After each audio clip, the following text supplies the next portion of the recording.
Now, the Three Martini Lunch with Greg Corombos and Jim Garrity.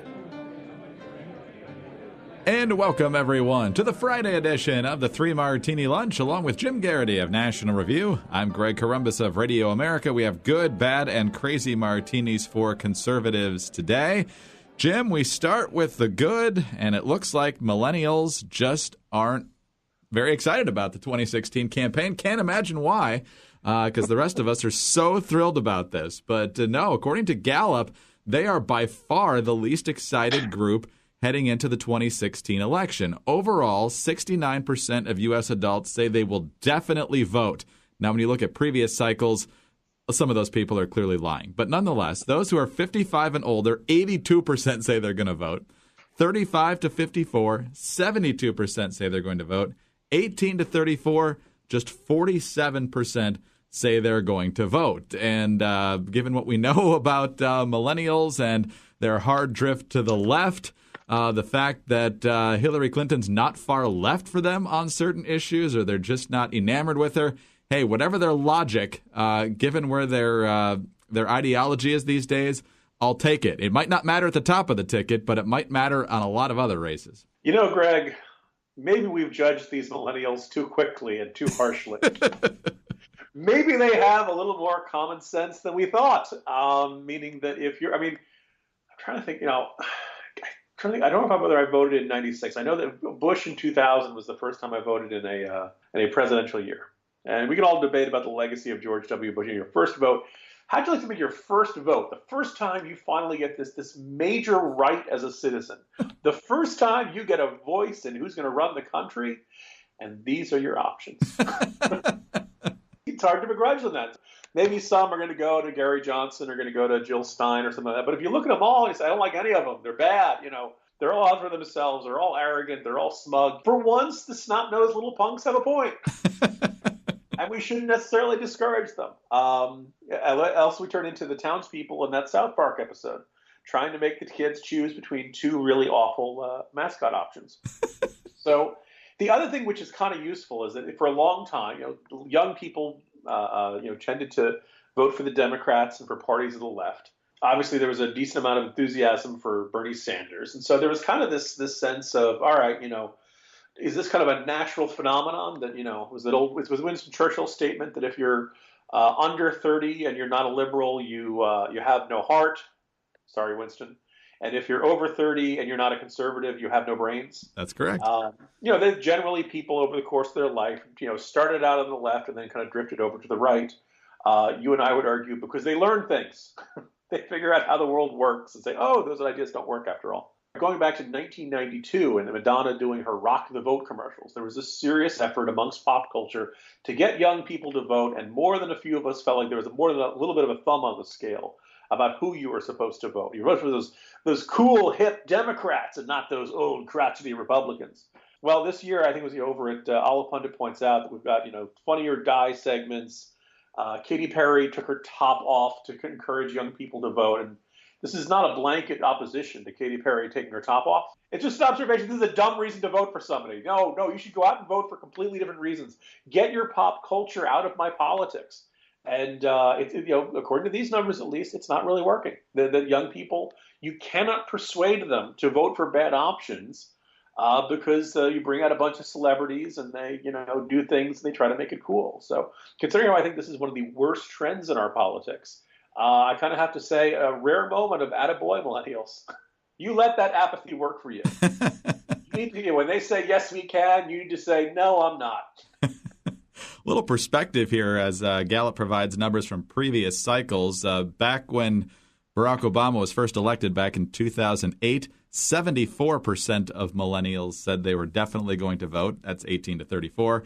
2012, it dipped down to 58% and now down to 47%. Even in Bush v. Gore, it was at 60%. So definitely a drop off there. Telling you, 55 and over, they're going to vote no matter what. They go 81, 84, 82, 83, and now they're at 82. So anyway, if you think our politics are crazy, let's head to our bad martini and go over to the Philippines. For everyone saying, oh, how could it be worse? Oh, believe us, it can get worse. Associated Press has the story. Philippine President Rodrigo Duterte raised the rhetoric over his bloody anti-crime war to a new level Friday, comparing it to Hitler and the Holocaust, saying he would be happy to slaughter 3 million addicts. Duterte issued his latest threat against drug dealers and users early Friday on returning to his hometown in southern Davao City after visiting Vietnam, where he discussed his anti-drug campaign with Vietnamese leaders and ways for their governments to fight transnational crimes, including illegal drugs. Duterte has said his public death threats against drug suspects are designed to scare them to stop selling drugs and to discourage would-be users. But his latest remarks took that crime-busting approach to a different level. He said he had been, quote, portrayed or pictured to be a cousin of Hitler without elaborating. Moments later, he said, Hitler massacred 3 million Jews. There's 3 million drug addicts. There are. I'd be happy to slaughter them. Actually, Hitler killed 6 million Jews. He flunked math and history. Math and history. I can understand wanting to reduce the amount of drug trafficking and use, but wanting to slaughter 3 million people, including just the users, not sure about that. I don't doubt that for the people of the Philippines, the problems they face are serious. I don't doubt that they feel like they've been failed by generations of politicians, going back to Ferdinand Marcos, and there was such hope that Corazon Aquino was going to change the dynamic there. Problems of poverty, problems of corruption, problems of violence and gangs and insurrection and Abu Sayyaf. The Philippines have lots of problems. Electing this guy does not appear to have been the right solution.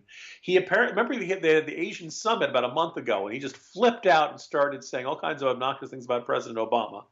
And you and I are, not always the first to rush to defend President Obama, but it was really out of line. And the White House said, you know what, the bilateral meeting is off the table. Sorry, you don't get to, you talk like that, we're not going to meet with you. And then they very quickly apologized and said, when someone compares you to Hitler, that's pretty much always a bad thing.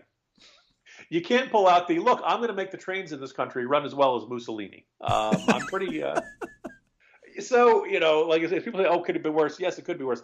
I do kind of wonder if you really do believe that, probably the best way of summarizing the current ruling class or governing class of the world is the Davos summit. And I'm sure the next Davos summit, whether Trump wins or Trump comes close, whatever the scenario, people will say, oh, my goodness, why are the people of the world entrusting maniacs like this guy in the Philippines or Trump?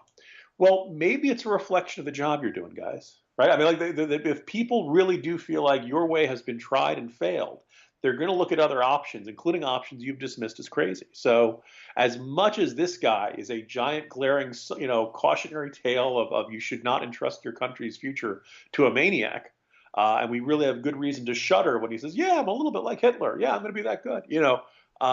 We have good reason to be, really, really on edge about that. It's also a sign that the status quo has not worked, and people are willing to, roll the dice on very unpredictable, erratic personalities, just hoping for something different. One thing to be compared to Hitler, to embrace it, that is... Yeah, you're supposed to react with indignation at that point. Yes. All right, back to domestic politics and back to Trump. Crazy Martini. It does make the Crazy Martini seem not so bad in retrospect. Donald Trump got his phone back, apparently. Last night, while most of us were still awake, he was busy slamming Don Lemon and CNN, but around 3 in the morning, always a good time to put out your best tweets, he goes on a rampage. Quote, anytime you see a story about me or my campaign saying sources said, do not believe it. There are no sources. They are just made up lies.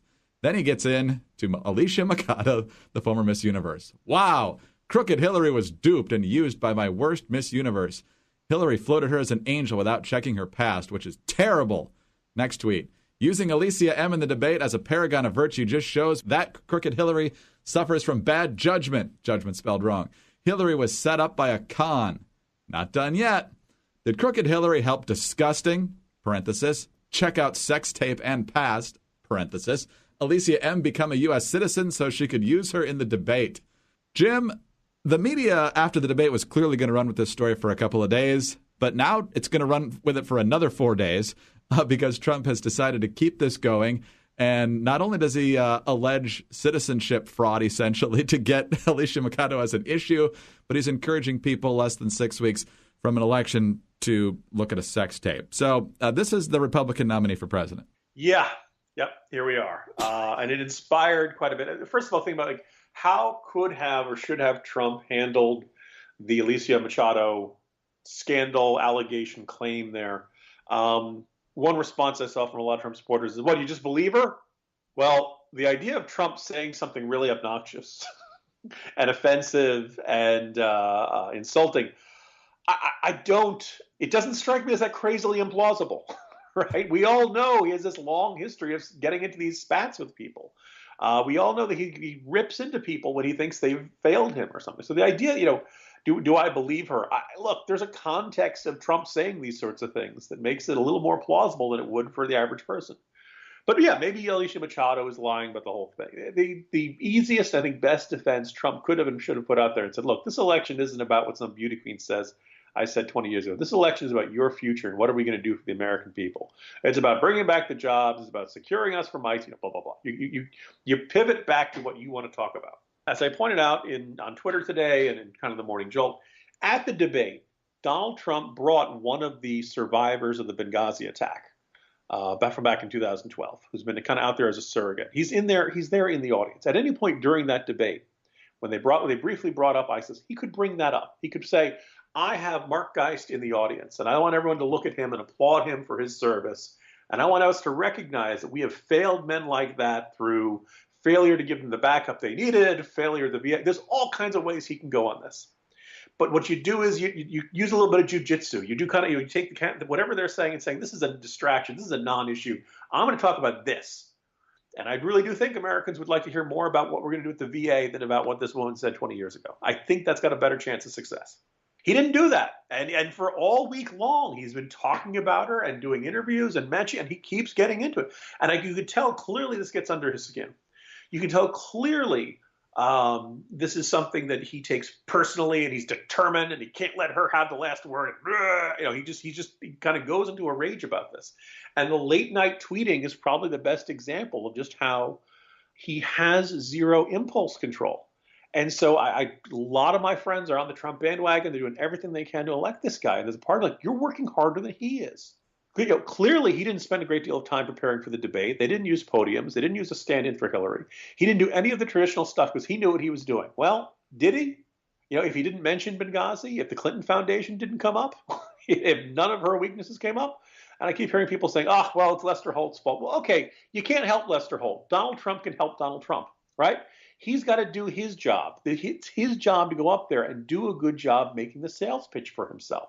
There are a lot of people who are doing their darndest, and he makes their jobs harder when he goes out on these late night Twitter rages. And I'm just kind of bad. This is one of the I don't feel bad about not jumping on the bandwagon, because now Kellyanne Conway and Jason Miller and everybody who's jumped on board from, Ted Cruz, all of these guys have to defend this stuff. And he keeps going out and giving his surrogates more stuff they have to defend and explain away. And I just kind of have this continued feeling that he doesn't realize, one, how damaging this is, and two, he doesn't realize how much he's making everybody else's job harder. And when they tell him this, he just yells at them, right? I mean, he is in his own little world where no one is ever going to, ever tells him, Donald, you're screwing this up. You had a great opportunity there in front of 84 million people, and you lost it because you didn't prepare. You got to prepare for the next one. No. Instead, he just berates his staff and says, nobody should be telling anybody in the press that I did anything short of nailing it. You don't get to overrule reality. Anyway, so end rant. I realize this podcast will go on for another hour. The Trump fans don't want to hear it. The people who agree with me already agree with me. They love it, but it's not changing any minds. But I just kind of want, every Trump fan who's out there knocking on doors and doing everything they possibly can because they share this, this, I think, pretty obvious fundamental goal. They don't want Hillary Clinton to be president. Do you feel like Donald Trump is pulling his own weight in this effort? That's not a fat joke, but maybe that'd be the point. Maybe that'd be the appropriate note to end the week on. Just three things just rattling around in my head. First of all, do you think Ted Cruz is rethinking the timing of his coming around to Donald Trump? Number two, he's going to get back on message by apparently dragging out Bill Clinton's sex scandals. And number three, and this is probably the most troubling or perhaps humorous, right now, somewhere, Mike Pence is drafting a response to a sex tape question. Oh, yeah. In for a penny, in for a pound, huh, Mike? The title of my section this morning was, you can't help a man who won't help himself. And there are a lot of things Donald Trump could do to help himself, and he refuses to do it. And instead, he continues to do things that are self-destructive. And he does the same thing over and over and over and over again. And if he wins, it'll be a miracle. And it'll be entirely because of these kind of the factors of the political environment, because he keeps managing to make the same mistakes over and over. There's been a terrible, the campaign cannot overcome the candidate. And that is what it has to do right now. So happy Friday, everybody.